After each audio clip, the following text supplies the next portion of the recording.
You're listening to The Alex Jones Show.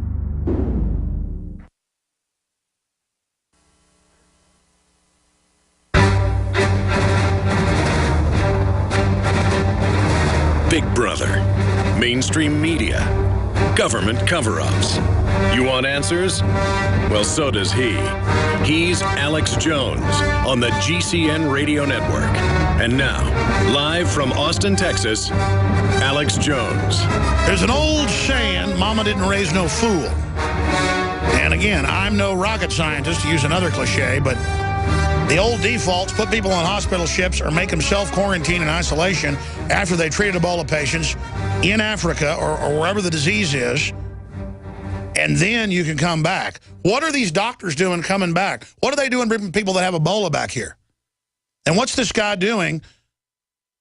Remember 12 Monkeys, where the guy that works in bio-weapon research ends up going and infecting everybody on purpose? This guy came from an African country. He has a fever. He's a medical doctor. And then he's going to bowling alleys.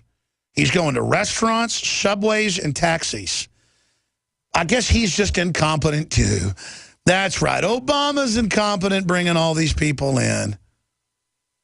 Everything's fine. Everything's wonderful. No, it's not, boys and girls. Remember Dr. Eric Pianka at UT saying, the head of the biology department, he can't wait till the airborne Ebola comes? This Ebola is starting to spread fast. The Army says it basically is airborne when it's cold weather. And Obama says this is a dry run for a later, deadlier airborne disease, close quote. Let's go back to Reverend Bruce in New York, then to Patty, Brent, and others. Go ahead, Reverend. What was your other point? What I don't understand, and when I'm looking at the doctor and the other nurses that are running around knowing that they're working with Ebola, I'm wondering if it starts to do something with the brain.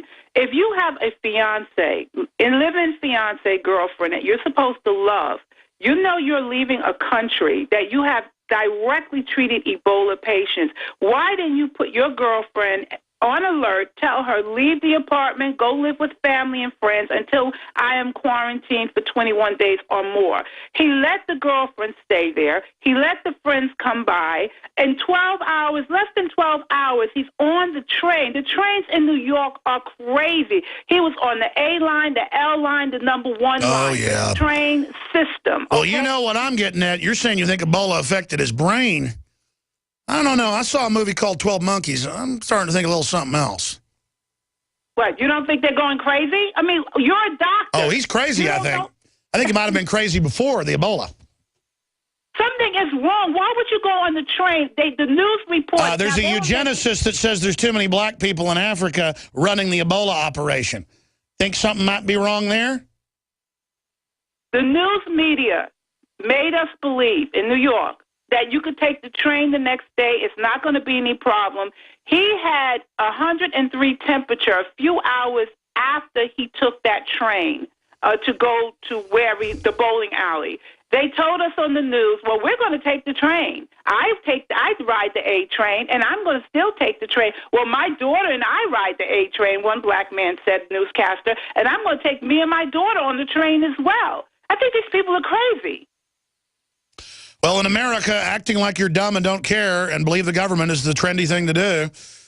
Oh, boy, I appreciate your call. Great points. Man, I tell you, my parents were planning a 4-day trip to New York. They like to go up there every few years, see the museums, eat in the restaurants. A great city overall, other than the socialists that run it. I like New York, I'll be honest with you. I think it's really interesting. I don't like parts of it, the garbage on the street and things, and the rats running around, but... I'm going to tell my parents I don't think they should be going to New York. Because it was one thing a few weeks ago to go to Dallas when we weren't sure they were trying to spread it, but now we know. Now we know they're trying to spread it. And as soon as it gets cold, it goes airborne. In fact, that should be the headline. Kit Daniels already wrote an article on Monday that got no attention, that was so incredibly important. And the Army report saying that once it gets down to 45 degrees or lower, it becomes airborne. And no one cares. Maybe we should just republish it with a new headline. Ebola to go airborne once temperature drops. Army. I mean, that's it. That's it. We're going to come back. I'm going to get Tosh Plumley on about 15 after. We're going to get Patty, Brent, Ray, Eddie on first, then Tosh Plumley. We're going to come back from break, but pray for sanity right now. This is their false flag. They're behind it, there's no doubt. The experts are clear. Sunlight, purified water, healthy non-GMO food, and having a good attitude is essential to a healthy immune system. But I go further with Super Nascent Iodine X2 from InfoWarsLife.com. 50% stronger than our original and revolutionary Nascent Iodine formula, coming from a deep earth crystal source that no other supplier has. Most other forms of iodine come from seaweed in areas plagued by Fukushima and other contaminants. Not our iodine. It comes from over 200 million-year-old crystal salt deposits and is tested and proven to be completely pure. Visit InfoWarsLife.com today. See the informational videos. Read the information they're compiled. And for a limited time, when you use promo code NOW at checkout, you get an additional 5% off the entire family of InfoWarsLife.com products. Secure your Survival Shield X2 today at InfoWarsLife.com or call toll-free 888-253-3139. After consulting top doctors, nutritionists, pharmacists, and others, we have developed what I believe is the ultimate non-GMO organic Super Male Vitality formula. Super Male Vitality by InfoWars Life is so powerful that I only take half the recommended dose. I jump out of bed ready to fight these criminals every day. I look forward to waking up and taking my Super Male Vitality. Visit InfoWarsLife.com today to secure your Super Male Vitality and other powerful products from InfoWars Life. The government's Department of Homeland Security is buying up loads of ammo. At the same time, they're restricting civilians' rights to own and purchase firearms. Can you put two and two together? Infidel Body Armor can stop every round, including hollow points and .308 sniper rounds, is reasonably priced and fully legal. But for how long? Go to InfidelBodyArmor.com, spelled INFIDEL bodyarmor.com. Infidel Body Armor just won't quit.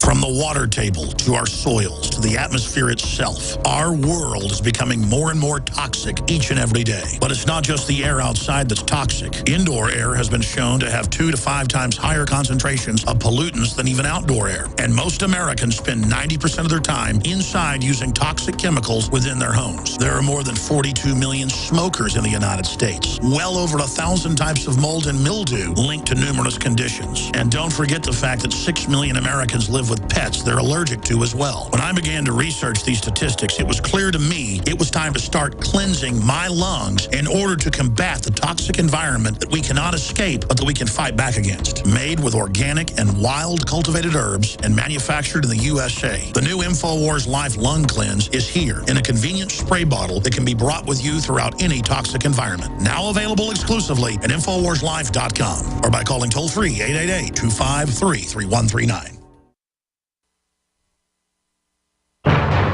He's the T-Rex of political talk.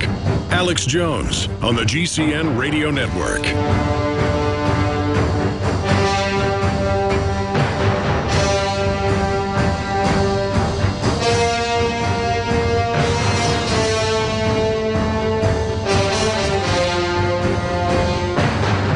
Well, one of the most famous CIA contractors of all time. He was in the Iran-Contra hearings, you name it. Tosh Plumlee, joining us via video Skype, is going to be with us coming up in about 10 minutes. I'm going to finish up with calls on the Ebola front. We have this doctor, Dr. Craig Spencer, 33, part of Doctors Without Borders, a known CIA front, over in Africa treating Ebola patients. He comes back, doesn't self-quarantine, gets sick, and then goes to bowling alleys, restaurants, the packed A-train subway, and cabs. This is a medical doctor. We have the NBC medical correspondent running around to restaurants. But he's a hero, folks. Really. Previously, you would stay in the country if you treated Ebola patients for not 21 days, for 30, self-quarantining in a hotel room or house. Then you'd get on a plane and come back. Not now. The place to self-quarantine, because Governor Cuomo and others say he's self-quarantined, is a New York rush hour train, a bowling alley, and a restaurant. And an airport. Forgot that part. 2 plus 2 does not equal 10,000 like they're saying. This is getting crazy. We have medical doctors on record and off record, and the Border Patrol saying they are secretly disappearing people with Ebola. Our story is top story on drugsreport.com. We have it red linked, a super article with all 3 of our articles on this together. Doctor, feds disappearing suspected Ebola patients across U.S. Scientist, Ebola can spread by air in cold weather. Bombshell. That needs 50 million readers, not a couple 100,000. We can go see who read it. We need to get attention on this right now. I'm going to get Tosh Plumlee's take on this. We're going to get into Benghazi, Gary Webb, who he, of course, talked to and who I knew as well, and so much more. And Tosh Plumlee has some intel. I don't know if he's going to talk about it here today. It's just incredible. And so we'll let him do the talking. He'll be with us for the rest of the hour, a little bit into the next, if he wants to. And then Dr. Francis Boyle, who wrote the U.S. Biological Weapons Treaty. He's very famous in those ranks. He says this is a bioweapon. And South Africa produced it as a race-specific bioweapon and made it airborne. That was on the BBC in 1994. We aired the clip this week. So understand, folks, this could be something big because they're doing everything they can to let it spread. Now I'm going to move quickly through 4 or 5 of your calls, then go to break and back and come back with Tosh Plumlee. Let's go to Patty in Texas. Thanks for calling. You're listening on 90.1 FM in Austin. Go ahead.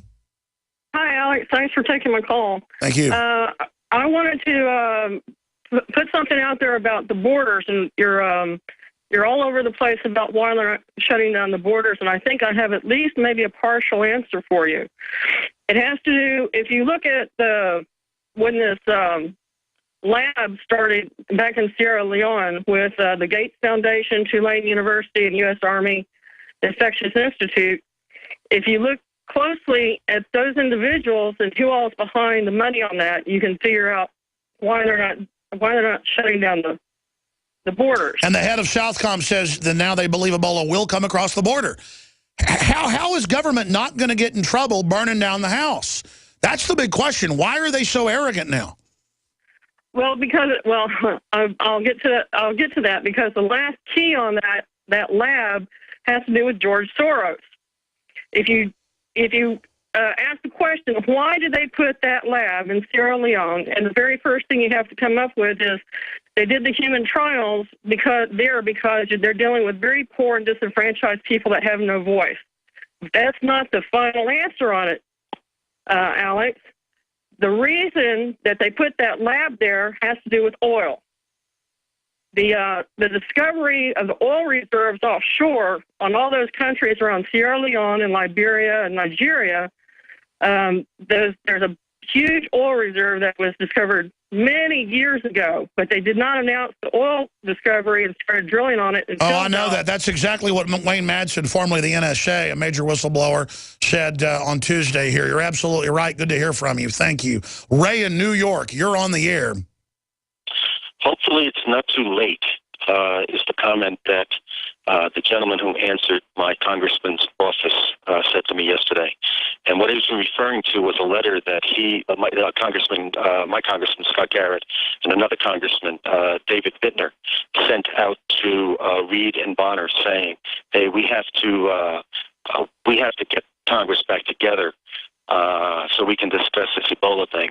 He's having 3 out of 4 phone calls into the Washington office on a daily basis for the past 3 weeks talking about Ebola. And the letter that they sent out and the comment that he made to me when he said, hopefully it's not too late, what he was referring to is he doesn't believe that they will convene again before the election.